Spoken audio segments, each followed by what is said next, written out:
Hi అండి, నమస్తే. నేను మీ Hema. Welcome back to my channel.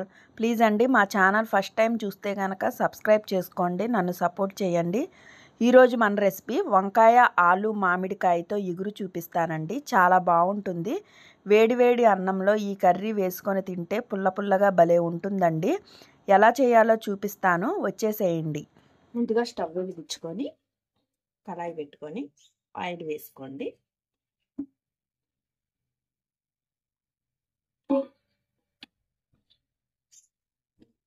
Oil వేసుకున్న తర్వాత ఇందులోకి మనం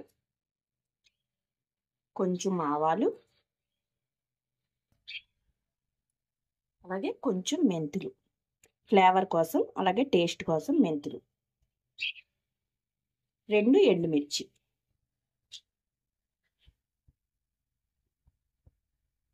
కొంచెం కరివేపాకు,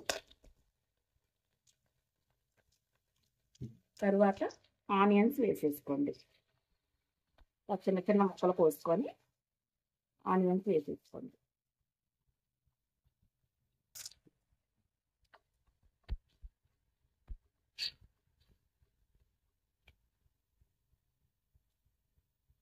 ఆనియన్స్ మనకు ఫ్రై అవుతాయి. కొంచెం పసుపు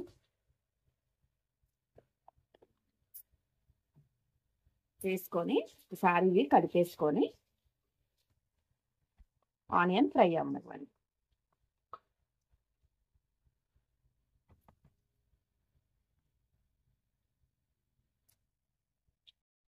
ఇప్పుడు ఈ ఆనియన్స్ ఫ్రై అవుతున్నాగా పచ్చిమిరపకాయలు ఇలాగా కాయలు ఇలాగా చీల్చుకోండి. మధ్యలో ఇలాగా ఘాటు పెట్టుకొని 4 పచ్చిమిరపకాయలు వేసేసుకోండి. ఇది మామిడికాయ పులిపెల్లి ఆ పచ్చిమిరపకాయల్లోకి చాలా బాగుంటుందండి. మనం అన్నంతో మాట నంచుకుంటా తినచ్చు, చాలా టేస్ట్గా ఉంటుంది. అన్నట్టు నేను చెప్పడం మర్చిపోయాను, ఆనియన్స్ మీడియం సైజు 2 వేసుకున్నానండి నేను. దీనికి మనం టమాటా 3 కాయలు కోసుకున్నాము, మీడియం సైజు.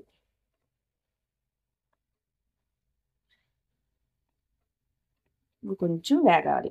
ఇంకా ఇప్పుడు ఇలా ఫ్రై అయిన తర్వాత టమాటాలు చిన్న ముక్కలుగా కోసుకొని అవి కూడా వేసేసుకోండి.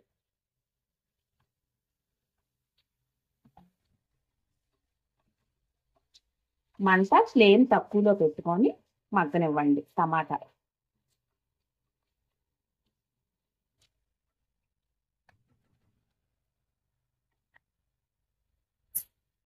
ఇది టమాటా మగ్గిపోయిందండి పూర్తిగా. ఇందులోకి మనం వంకాయలు, బంగాళదుంప వేసేసుకుందాం. బంగాళదుంప ఈ సైజు కట్ చేసుకోండి, క్యూబ్స్ కింద ఈ సైజు. తర్వాత వంకాయలు మనకి తెల్ల వంకాయలు ఉంటాయి కదండి, అవి అయితే చాలా బాగుంటుంది కర్రీకి. ఇవి అయినా బాగుంటాయి, అవి అయితే ఇంకొంచెం టేస్ట్ వస్తాయి. నేనైతే నల్ల వంకాయ వేసుకున్నాను. ఇవి ఈ సైజు కోసుకోండి. ఒక వంకాయని 2 భాగాలే కోసుకోండి. ఈ సైజు కోసేసుకొని ఇందులో వేసేసుకుందాం. నేను ఈ కర్రీకి 7 వంకాయలు, ఒక పెద్ద సైజు బంగాళదుంప తీసుకున్నానండి.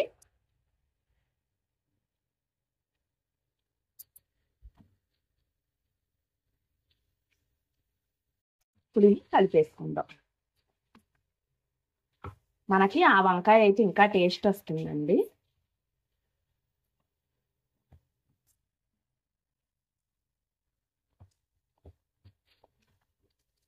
తెల్ల వంకాయలు దొరుకుతాయి కదా, తెల్ల వంకాయలు పెద్దవి, అవైతే ఇంకా చాలా బాగుంటుంది.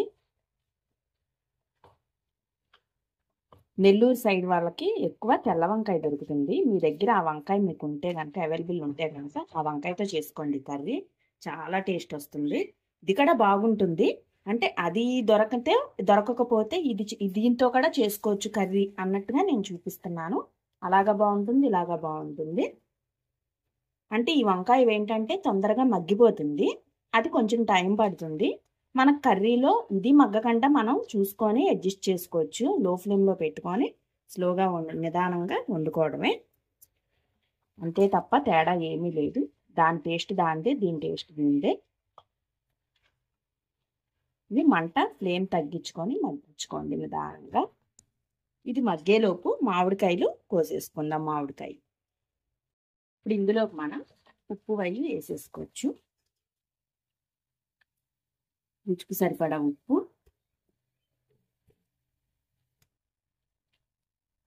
కారం మీరు ఎంతైతే కారం తింటారో దాన్ని బట్టి వేసుకోండి. నేనైతే 2 స్పూన్స్ వేసాను. కొంచెం జీలకర్ర పొడి, కొంచెం ధనియాల పొడి, ఇవి వేసేసుకొని ఒకసారి కలిపేసుకుందాం.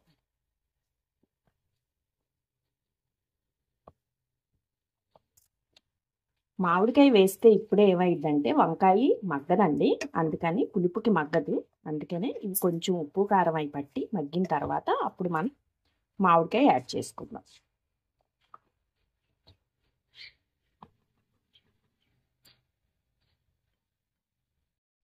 ఇప్పుడు ఒకసారి కలిపేసుకొని ఇందులో మనం మామిడికాయ యాడ్ చేసేసుకుందాము. మగ్గిపోయినవి ఆలు వంకాయ, మామిడికాయ ఈ సైజు కోసుకోండి. నేను చిన్న సైజు మామిడికాయ తీసుకున్నానండి, కరెక్ట్గా ఒక కాయ పడుతుంది. ఇప్పుడు అన్సీజనేనండి, కాకపోతే మా చెట్టు ఏంటో కానీ ఇప్పుడు కాస్తుంది, అందుకని నేను ఇప్పుడు చేస్తున్నాను కర్రీ. అదొకటి తినాలనిపించింది, ఫ్రెష్గా కోసి మామిడికాయ చేస్తున్నాను. ఒకసారి కలిపేసుకొని ఇందులో కూరకి ఉడకడానికి సరిపడా వాటర్ పోసేసుకుందాం.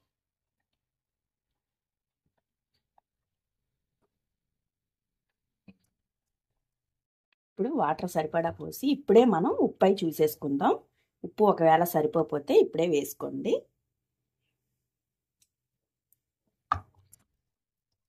నాకైతే సరిపోయింది, కరెక్ట్గా ఉంది. మంట ఫ్లేమ్ తక్కువలో పెట్టుకొని నిదానంగా ఉడకనివ్వండి కూరని. అంతేనండి, అయిపోయింది కర్రీ.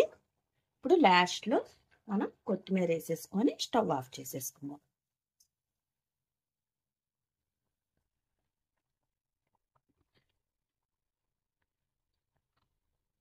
అయిపోయింది కర్రీ. చాలా టేస్ట్గా ఉంటుంది, చాలా బాగుంటుందండి, ట్రై చేయండి. వేడి వేడి అన్నంలో ఈ కర్రీ వేసుకొని తింటే ఒక ముద్ద ఎక్కువే తింటారండి, అంత టేస్ట్గా ఉంటుంది, అంత బాగుంటుంది. స్టవ్ ఆఫ్ చేసేసి అయిపోయింది కర్రీ.